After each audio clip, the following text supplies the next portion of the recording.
क्या बीजेपी को तबाह करने वाले हैं अनिल विज? कांग्रेस के साथ में जाएंगे या बनाएंगे नई पार्टी? जी हाँ, नमस्कार। नेक्स्ट 9 न्यूज पर आपका बहुत बहुत स्वागत है।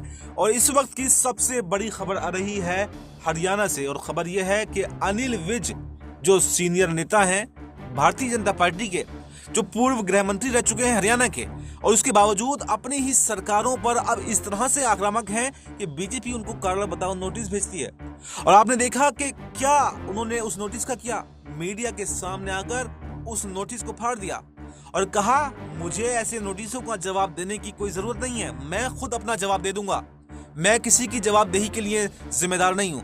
यानी इस नोटिस के माध्यम से बीजेपी ये उम्मीद जता रही थी कि शायद जो बागी अनिल विज हो रहे हैं या फिर किरोड़ी लाल मीणा हो रहे हैं तो वो कंट्रोल हो जाएंगे, शांत हो जाएंगे, माफी मांगेंगे और उसके बाद में हम कोई फैसला लेंगे। लेकिन यहाँ पर बीजेपी को बड़ा झटका लगता हुआ दिखाई दे रहा है।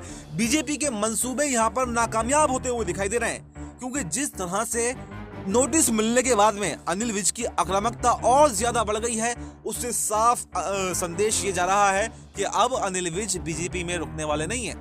लेकिन अब सवाल यही बनता है कि अगर बीजेपी में रुकने वाले नहीं हैं तो फिर क्या कांग्रेस के साथ में जाएंगे या फिर अपनी नई पार्टी भी बना सकते हैं? कुछ लोग इस पर कह रहे हैं कि कांग्रेस के साथ में जा सकते हैं, सीएम पद का उनके पास सबसे अच्छा ऑफर है क्योंकि सीएम बन सकते हैं कांग्रेस के साथ में जाकर के। लेकिन कुछ लोगों का कहना यह भी है कि वो कांग्रेस में नहीं जाएंगे, अपनी नई पार्टी बना सकते हैं और नई पार्टी बनाएंगे, उसके साथ में उसके बाद में वो ये सोचेंगे कि उन्हें किसके साथ में जाना है, क्या विपक्ष में बैठना है या कांग्रेस के साथ में जाना है। तो ऐसे में अब हरियाणा की स्थिति बेहद नाजुक बन चुकी है। यहाँ पर बीजेपी सरकार कभी भी गिर सकती है।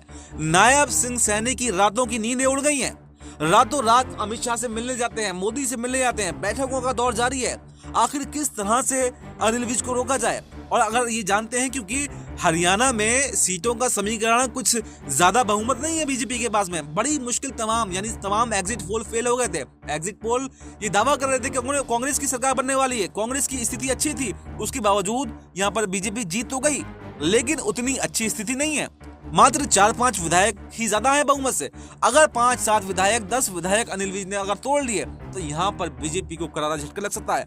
और अगर बीजेपी की सरकार हरियाणा से जाती है तो सिर्फ हरियाणा से नहीं जाएगी, बल्कि हरियाणा के बाद में राजस्थान से भी जाएगी, क्योंकि राजस्थान की स्थिति भी यही है। और सबसे पहली बात तो यह है कि दिल्ली में जो अभी चुनाव हुए हैं यहाँ पर भी स्थिति बहुत नाजुक बनी हुई है। यहाँ पर प्रवेश वर्मा जो है वो बीजेपी से बगावत करने के मूड में है, क्योंकि बीजेपी उनको भी सीएम नहीं बना रही है। तो ऐसे में क्या ये 3 बड़े राज्य जो हैं बीजेपी के हाथ से फिसलने वाले हैं? क्या यहाँ पर बीजेपी को बड़ा झटका लगने वाला है? क्या जो बीजेपी की रणनीति है वो यहाँ पर फेल होने वाली है? ये सवाल सबके मन में बना हुआ है। तो इस मुद्दे पर आपको क्या कुछ कहना है, कमेंट बॉक्स में अपनी राय जरूर बताएं। और देश और दुनिया की तमाम बड़ी खबरों के लिए आप देखते रहिए नेक्स्ट 9 न्यूज।